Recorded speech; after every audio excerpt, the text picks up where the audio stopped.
Well, hi everyone. Welcome to today's webinar. My name's Katie. I'm from the customer success team here at Cledara.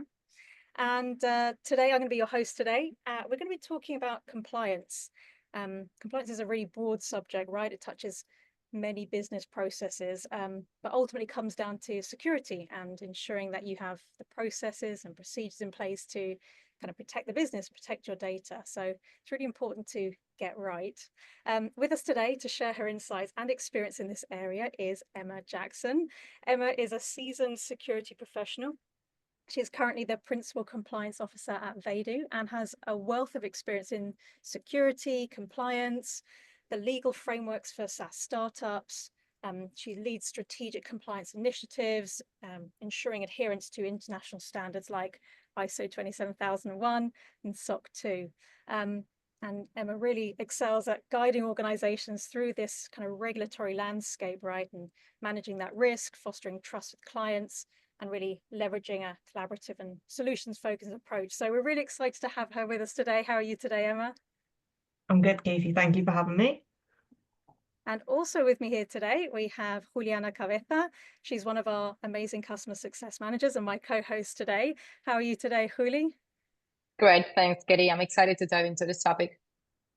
Me too. And we will dive into it in just a second. So I'm going to cover just a few very quick housekeeping points, and then I will let Juli and Emma take over with a really interesting conversation. So we are recording this session and we will make it available to you afterwards. We have 30 minutes scheduled. And as I said, in just a moment, I'm going to hand it over to Juli and Emma. They're going to have a really insightful conversation, and then it's going to come back to me and I'm going to give you a demonstration of Cledara's compliance module. And finally, we really want to leave time for your questions. So please use the Q&A section just at the bottom of the Zoom. You should see Q&A section. As we're talking, drop your questions in there. Please leave your name and email as well. So just in case we don't have time to get to all of them, we can address them at the end, or we can email you afterwards, but we'll try and address as many as we can at the end. Okay, that's it from me. I'll stop talking now and I'll hand it over to Juli and Emma. Thank you, Katie. Emma, again, thank you for being here with us today. I am really interested to know how many of the attendees are certified here or looking forward to it. So, Katie, if you would help me launch a little poll for this. Okay, Sure. Let's start. So, Emma, at what kind of stage does a company tend to start thinking about compliance? So a lot of companies tend to think about it quite late, and it ends up costing them a lot more money to implement that way, and they play catch up. So a lot of companies hit the wall of trying to sell to certain markets or certain customers and realizing they can't without this sort of like extra due diligence of like a third party who's reviewed their controls. And then it becomes a priority for the business. It's really better to get ahead of it ahead of time. So sort of like have it in your strategy as early as possible, especially for small startup organizations. You want to be thinking about it as early as possible and strategies that you can use to start laying the groundwork and the foundation. Because these programs are living entities, they'll always grow with the company. And as the company's needs change, they will adapt to it. So the earlier you can sort of plant that seed, the better, like the more fruitful it'll become. Nice. And what would you say it would be the best way to approach it? So it really always comes back to business context. And I feel like this is a step that a lot of people overlook. They focus so much on the frameworks and what the requirements of the frameworks are that they forget to relate it back to their business. Frameworks are great, they're guidance, but they're not a prescription of this is the only way to do it. A good security program should reflect the context of the organization. And that's why in the 27001 standard, there is so many controls around understanding context and understanding your market position and understanding risks for your individual organization. Because everybody will have a unique take on that depending on the products and services they're offering and in which countries they're operating, a different legislative landscape based on that as well. So having a real good understanding of where your company is at now, and more importantly, where you want it to go, will help you sort of align to frameworks which are going to be most beneficial for your organization, rather than sort of just picking popular frameworks and sort of hoping that it will deliver the value you want. You really want to relate it back to what is important for your business, what you're trying to achieve with this compliance program, and it will help you tailor like a really robust solution. That makes totally sense. So if someone on the call, which I'm pretty sure most of them, is considering getting started, should they go SOC 2 or ISO? And if you can tell us about the main differences as well. Yeah, so again, this comes back to context. It's really important depending on what markets you're operating in. So one of the biggest differentiators between these two frameworks is that 27001 is sort of seen as a global standard, but it does seem to get more acceptance in EU.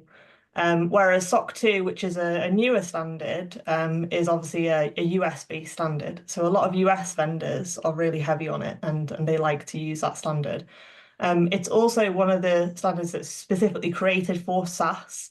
So it was created to reflect this movement. So 27001 up until very recently was created in 2013 and it reflected sort of older security practices. It's had a refresh in 22 to sort of move towards more proactive security controls and looking at your threat management as well. But it still remains sort of more of a global and EU-based standard. So that's one big differentiator. If you're not interested in the US market, SOC 2 might not be as valuable to you, or if you're not a SaaS provider as well. 27001 is just one of many standards from ISO, but it's for your information management system. And there's a lot of emphasis on risk management with 27001, because again, similar to sort of how context should feed your security program, 27001 is very heavy on how risk and risk management should feed your security program. So again, understanding sort of where your organization is at and how you operate and what is important to you is essential in picking the right framework for you. And when talking about compliance and procurement, who should cover that role? I'm talking, it should be an external or could it be covered by an internal employee? Yeah. So I'm sure many people on the call are used to wearing many hats if they're in sort of smaller organizations. And the many hats approach is also a good analogy of sort of how compliance and procurement happen in a business as well. It's not usually a single person. Obviously, you recruit dedicated resources to help sort of spearhead these programs, but everything in compliance is very collaborative. And it's collaborative for a reason. You have to be working across the business. These controls aren't tied just to one area of your business. They are across the board. They're designed to sort of make sure that you're operating securely beyond looking at sort of individual technical controls of a device. It's also looking at your process and procedure and policy and how do you sort of manage staff and so it requires a lot of people to sort of help input to that.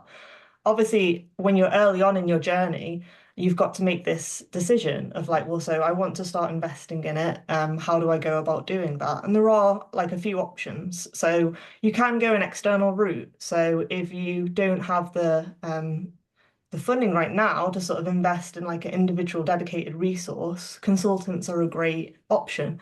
Or going to vendors who specialize in sort of getting people set up on this. If you need the specialty and the expertise, they're a good option. For short term, I would always recommend not a long-term engagement. So if you've got an individual project that you want to get off the ground, or you want to lay the framework with somebody, those are options. Internally, you've got your existing staff. So I've been in many security teams where security roles are shared across the business and they're shared with roles which aren't inherently, it's not part of their role, but in the sort of true SaaS mentality startup that you sort of, roll your sleeves up and get stuck in. That works great as again, depending on the culture of the company, there's sort of that collaborative culture there, and there's sort of a great opportunity to upskill as well across the business when you sort of operate in that model. So it's nothing to sort of be overlooked. And then, of course, there is sort of like when you're ready to hire a dedicated person. This also does send a message to customers. So it's a common question if you've been through vendor due diligence where they might ask about the size of your security team or who's responsible for certain things within security. And obviously being able to say that you have dedicated people who this is their role sends a message of that it is important for your company. Like, this is something that you invest in actively and you see the importance of it. So there's lots of options. It all depends on where you're at, really. Everything always comes back to the context of where the organization is at and where you're looking to go. That's right. Everything comes back to the context. You're right. Before we could go in with the last questions, Katie, can you tell us the results of the poll? Yeah, sure. I've got them here, so I will show them out actually. So it looks like quite a lot of people already kind of ISO 27001. SOC 2 is a close second, but have quite a lot of people on the call who are kind of looking to do this next year. So I'm sure they've been thinking about joining this for Emma, you to give them some advice there. Oh yeah, that's interesting. Okay, back on trail. Emma, so what's so specific about software? So the way of working has changed massively in the past sort of 10, 20 years. It used to be very sort of everything was on premise. And when you bought software, if you had your own data center as well, you'd install it there, you'd run it there. The model's changed completely. SaaS is pretty much the dominant sort of option in software now, which means that there's sort of unique issues with it in terms of where data's located and any transmission of it. And then also the openness of people being able to just sign up for things. So if you spend any time on the internet, being able to authenticate with your Google account, for example, and create an account back quickly, SaaS sprawl can happen very, very quickly. So in your sort of old school security mentality, the approach was obviously, you were in offices with restricted networks and there was firewalls in place and you had to request your IT team to unblock something. A lot of companies don't work like that anymore, and there's a good reason why. It's because it didn't necessarily work. And people want to be more collaborative and creative in how they achieve their role, and they want to give power back to choose tooling that you want. So TheyDo is very much like this in their culture, and they're very pro sort of enable people to choose tools they want, which enables them to do the best job that they can. But then this creates challenges for your security compliance team, because obviously you might have a third-party risk management policy where you have to review these vendors and say, how do you keep track of that? And that is a challenge which something like Engage, which is available in Cledara, helps you keep on track of that. So like I said, those sign-ups where somebody can just sign up and start using an application and you can be unaware of it if you don't have restrictive controls in place. And this gives you an extra lens where you can actually see that happening. And for me, my personal approach of how I tackle this risk is that it's very security awareness focused. So I'm very sort of pro user rather than punish user. So behavior changes come from education and the quality of that education and being able to not reprimand people, but educate them into what you want them to do rather than what you don't. So having a tool like this gives you the information you need to basically fulfill a program like that, where then you can reach out and inquire what's happening with this tool. Are we evaluating it? Are we going to be purchasing it? And then it's an opportunity to feedback what the current policy or process is in the company. So I think it's a more modern approach to a modern problem. That makes sense. And last one, about our module. Can you tell us how you're using it? What do you show the auditors? And the fact that we keep your financial information private, is that relevant to you? Mm-hmm. Yeah, so Cledara was a tool which was already in use in our organization by our finance team, because it ticks so many boxes for them. But when our finance department introduced me to it, I also saw value in the IT and compliance modules because we were reevaluating our vendor risk management strategy. And so although we have a compliance tool which looks after sort of daily checks for us, I wanted a place which made sense for our process to implement gates of approval and review, so that we could prevent vendors being onboarded who weren't being reviewed. And so for me, it made sense to put it in a tool like Cledara because this is a financial gateway for us. So it makes sense that we also put our compliance gateway there. So I use it for reviews on third parties. So when we have a new vendor added to Cledara, it will trigger a workflow for me. So I have compliance questions for the person who's asking for the application to fill out so that I can identify quickly whether this is a high, medium, or low risk application for us in our framework. And then that will let me know what type of due diligence I need to perform.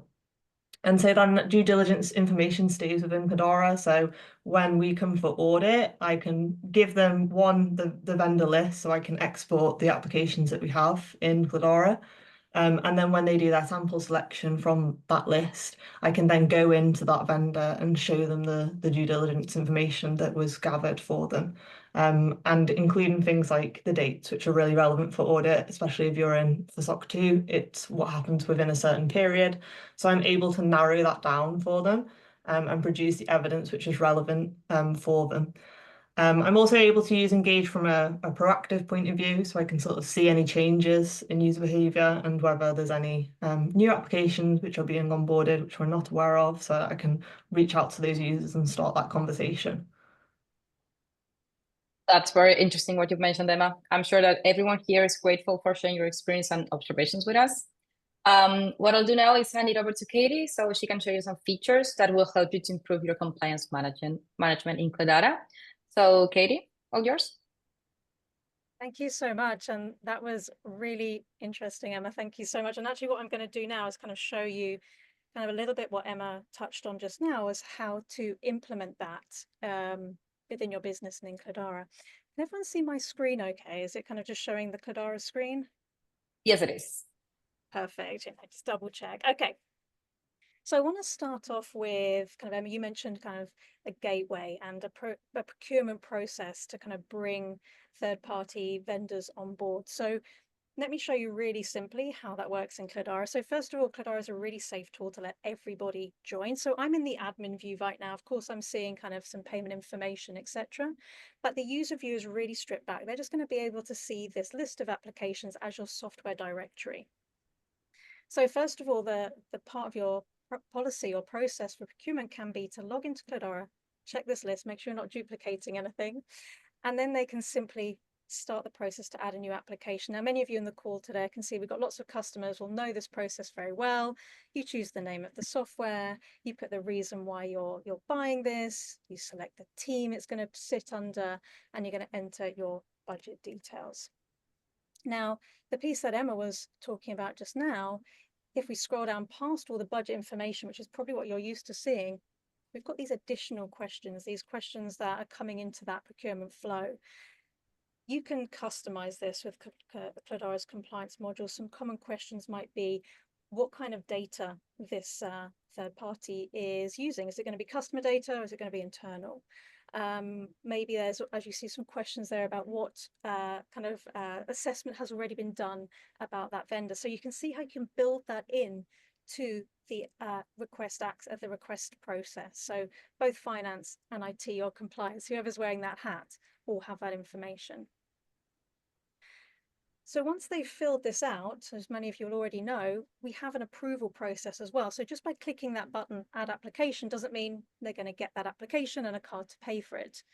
We've got 2 steps of approval. Most common is the first step is perhaps finance, approving from the budget. And then you can have a dedicated second person, which might be someone like Emma, your compliance IT, who will sign off on it from that compliance perspective. And only then, when those 2 steps have been done, will this be approved and the requester get their application and a card to go away, pay and use it.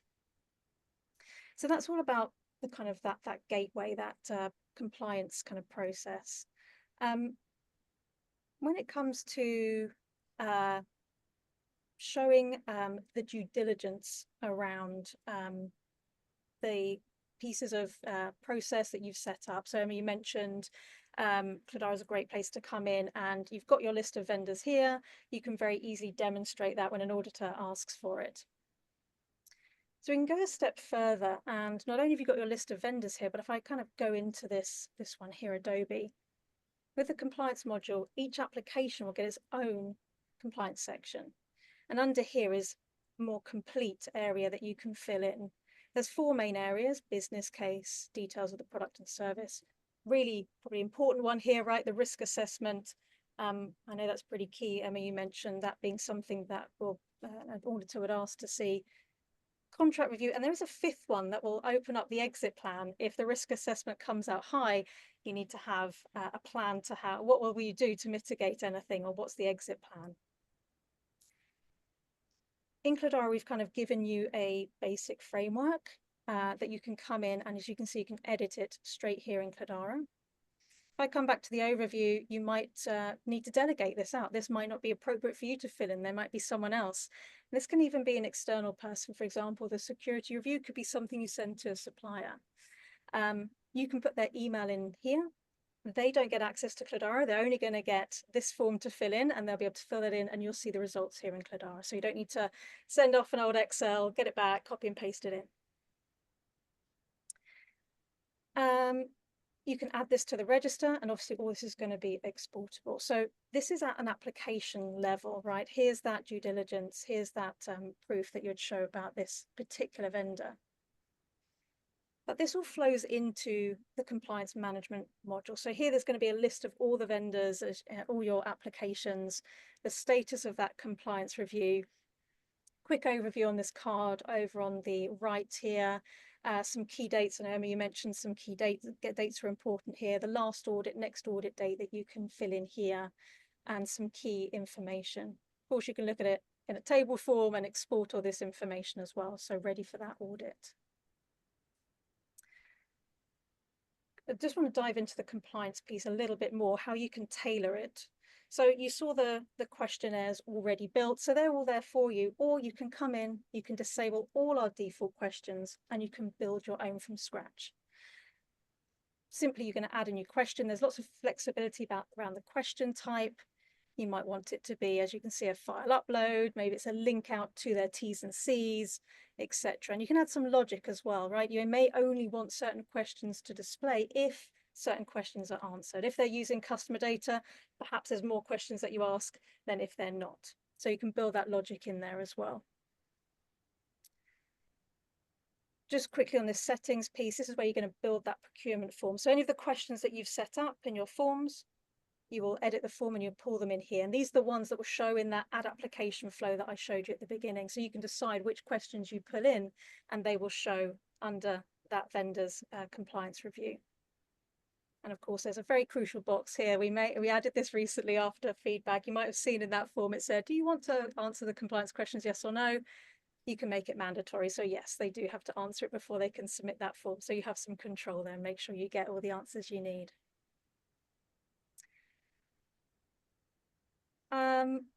Finally, there's 2 other things I'd love to show you. One thing, I don't think we touched on this, Emma, but I know in previous conversations we spoke about the importance of kind of tracking, or the life cycle of a vendor. So you kind of mentioned, or we talked about the add new application being that gateway, the procurement flow being how a vendor comes on, the compliance module being kind of a bit about the life cycle of that vendor with you, and then people who need access to that tool is another key piece, right? So I'm going to give you a really quick, I know we're kind of coming up to time here, but I want to show you the onboarding very quickly feature. So the onboarding feature leverages what we know already about your software. So if you've got all your software in Cledara, we know exactly what teams they sit with, then we can run these workflows. So for example, we know that we have Tatiana starting with us in the marketing team on the 5th of November. So if I click this button here, this is going to launch an onboarding workflow. So we know the company stack, the tools that everybody's going to get access to. And we know the marketing team stack. So we know what tools Tati's going to need. And you could obviously pull anything else in. Now, when you hit that submit button, what happens is anyone who's an application owner or an access owner is going to get a task. They need to go away and they need to give Tati access to HubSpot. They will see it as a task in their My Task list. Remember, they do that, then they go and do that directly in the tool itself. So in this case, I need to go into Typeform, I need to add Rodrigo, and I'm going to come back here. When I say approve, that means I've done that task. Then back in onboarding, you get an overview of who's doing that, right? So I've got here Thomas's onboarding workflow. I can see exactly who get granted access or who says they completed that task. And again, this is exportable as well, ready for your auditor. And then finally, did you want me to touch on engage? I know you mentioned it, Emma, so shall I show very quickly everybody what you meant by the engage piece here? Yeah, I think that we have a few minutes for that. Perfect. Okay, so engage. That is the Cledara Engage browser extension. So what it's doing is going to tell you who's accessing your software. So it's organized by what we call providers here. So that's all your applications that you've added to Cledara. You can see how many active users they are, so how much use the tool is getting, do you really need those 20 seats that everyone thought they were going to use, or maybe there's some cost-cutting exercises there. So that's great for finance, but also, as you said, for compliance and IT to understand who exactly is accessing the tools. It's broken down into users, and then the piece that Emma mentioned, which is the juicy bit, is informal SaaS. This is shadow IT. This is that, as you mentioned, you know, just using Google to log into a new tool. This can be a trial, free tools, but things that you want to get ahead of. And this is what informal SaaS does for you, right? It's going to give you a list of that software. It's called informal SaaS because it hasn't been added as an application yet for you.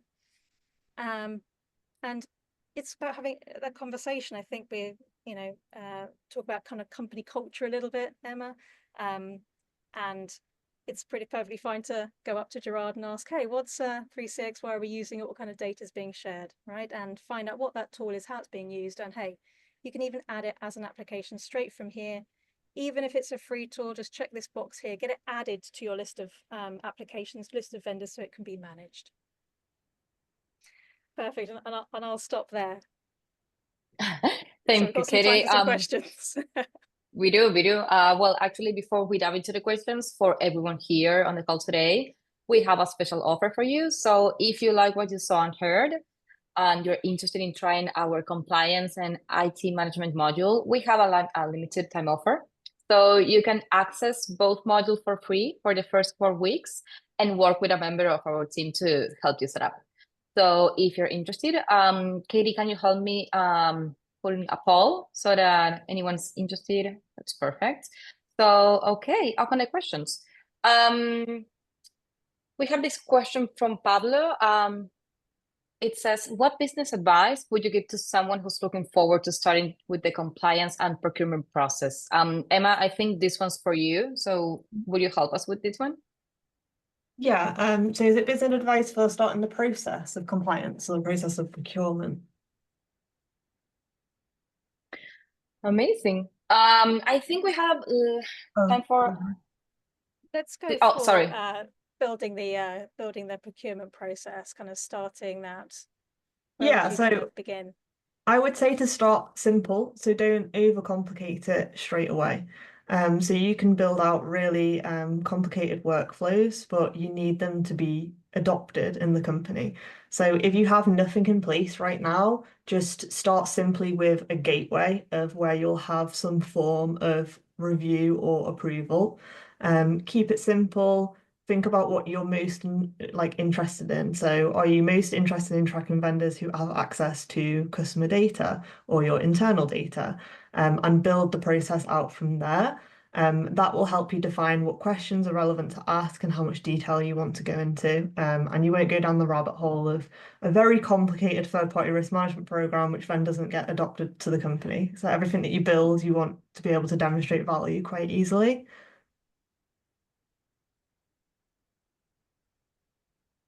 That makes sense. Yeah, that's all that we have for today. If you want to, wait, we have time for one more. Emma, do investors care about this, about compliance? Do you think it will affect while funding runs? So it depends on who your investors are or what investors you're hoping to get further funding from. But it can make the process go a lot quicker because they will perform their own due diligence on the company. And obviously they'll be looking at the financial data, which Cledara can help with anyway. But they'll also look to see risk management across the business and how you handle that. So going in with an awareness and a program with policies already defined and processes already in place, just like how it builds reassurance and trust of a customer, it builds reassurance and trust of an investor as well. They want to make sure that their investment is safe. Their investment is not safe with a company who has no security or compliance posture, who will be more open to issues and security incidents and then potentially, not be successful. So if you demonstrate that you understand that and you've put in measures to protect the business from that, it's gonna reflect a lot better for investors who are potentially looking.